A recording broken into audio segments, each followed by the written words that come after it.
les mêmes au sol. En plus, c'est un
Tu smoke, ouais.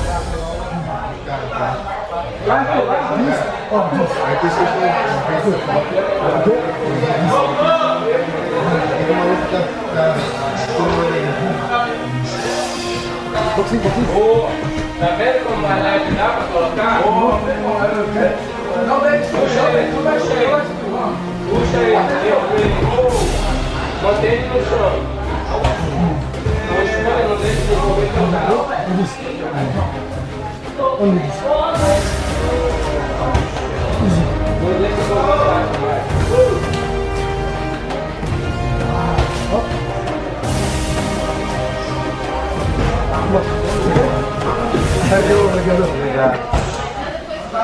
Voilà ce qui est sympa au Brésil, c'est qu'on peut faire des échanges comme ça amicaux. Donc je vais montrer des techniques de corps à corps, clinch, box-style qu'il faut utiliser en MMA. Et lui m'a montré une technique de lutte que je pourrais utiliser moi dans mes cours et en MMA bien sûr. Obrigado. Et lui c'est l'ami, vous l'avez reconnu, de José Aldo. Et c'est un grand champion, il combat le 24 septembre au Chuto. 24 septembre, donc on mettra le lien, on sera dessus et on vous donnera ses résultats. Ish. Donc je vous présente un très grand personnage. Il est considéré comme le meilleur entraîneur au monde. C'est l'entraîneur de José Aldo. Ici vous êtes dans sa salle et vous pouvez vous apercevoir le niveau des mecs. Moi je suis impressionné par le niveau de boxe qu'ils ont les mecs. Ils sont bons en lutte, ils sont bons en jiu-jitsu, ils sont juste perfecto, parfait. Donc la première chose qu'on peut dire déjà c'est de le féliciter pour le nombre de combattants de champion qu'il a et le niveau des mecs. Moi qui viens de la boxe, je suis impressionné par le niveau qu'ils ont. Il a dit te remercie. Il a dit que ça a été des années de travail, ça n'a pas été facile et que ce qui a aidé aussi c'est l'interchange qu'il fait avec des combattants d'autres pays aussi. Donc à force de recevoir et d'envoyer les gens de sa salle, il connaît d'autres méthodes, il connaît les gens et ça améliore le niveau. Et la première question c'est comment il fait pour gérer autant de champions? Primeira pergunta, como você faz para gerenciar tantos campeões? Na verdade eu trabalho com isso há muitos anos, né? Eu sempre tive uma equipe de jiu-jitsu muito grande e depois migrou essa equipe para o MMA. Então, como eu falei, já faço isso há 30 anos com muita gente, entendeu? Então, hoje é fácil, já foi difícil lá atrás. Ah, il a dit qu'aujourd'hui, en fait, c'est facile. Mais ça a été déjà très difficile avant parce qu'en fait, il a toujours eu une grande équipe de Jiu-Jitsu et après, ça a migré pour le MMA et ça a commencé à grandir. Et donc, au fur et à mesure que ça grandissait, donc il a pris l'habitude de gérer ça. Mais au départ, ça n'a pas été facile. Mais l'équipe a toujours été grande. D'accord. Combien de champions il a? Quantos campeões você tem?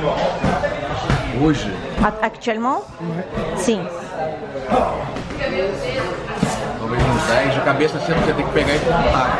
Mas acho que hoje uns 10. Eu já fiz 40 campeões mundiais em diferentes eventos pelo mundo inteiro.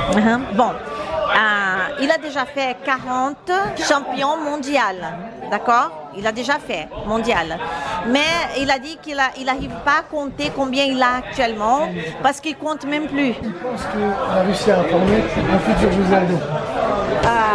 Un autre José Aldo, tu veux dire. Ele está perguntando se você conta com isso, se você quer formar mais um José Aldo. Sim, com certeza.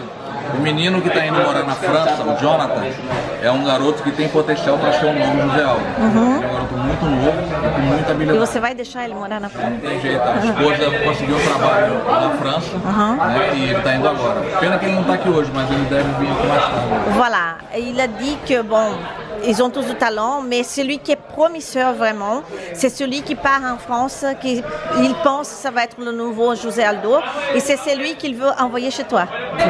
Mais quel est son secret? Qu'est-ce qu'il fait? Parce que je vois une chose, c'est que les gars, ils sont très disciplinés, ils sont autonomes, et en France, même certains champions, ben, il faut les pousser, il faut les motiver. Eux, ils se gèrent tout seuls. Lui, il arrive et on voit qu'il a fait un gros travail de coaching. Bom, ele está perguntando qual é o teu segredo. Porque para ter tantos campeões, para gerenciar isso aqui, porque ele estando aqui hoje, ele percebe que você acredita que a sede não seja a mesma, né? Eu acredito que lá, por ser um país de primeiro mundo, né, e a fome lá é muito menor do que aqui. Aqui a gente tem uma carência muito grande de tudo, né? Voilà, il croit que la différence et pourquoi cela arrive, c'est parce qu'en France, les besoins ne sont pas les mêmes. Ici, les garçons, la plupart des garçons que tu vois là, ce sont des garçons qui ont beaucoup de problèmes pour arriver à être quelqu'un et même arriver à manger. Ce sont des garçons très pauvres, donc ils ont la soif d'être quelqu'un dans la vie, donc ils ont la rage. Et en France, peut-être qu'ils n'ont pas faim à la maison, ils ont où dormir, ils ont où rester, ils sont pas à la rue comme ces garçons-là.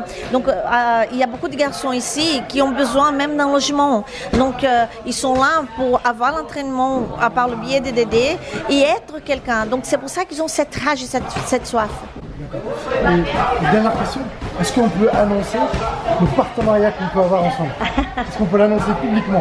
On aura um partenariat DD! Bom, a última pergunta que ele tem a você, se ele pode já anunciar aqui publicamente que vocês têm uma parceria para trabalhar junto, a tua équipe com a équipe dele. Il a dit que tu peux annoncer que ça c'est déjà fait. Alors, je vous annonce une très bonne nouvelle. La Team Esbiri a fait un partenariat avec le club de DD.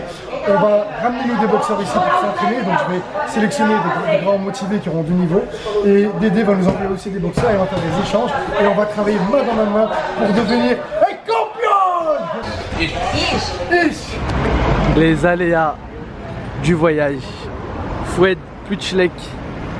Du coup, bah, il va en racheter. Je vais acheter des claquettes. Je marche pieds nus à la Rimouco. Pour quelle raison? Je pense qu'on me les a pris sans faire exprès. On a cherché partout et on les a pas retrouvés. C'est marrant, hein?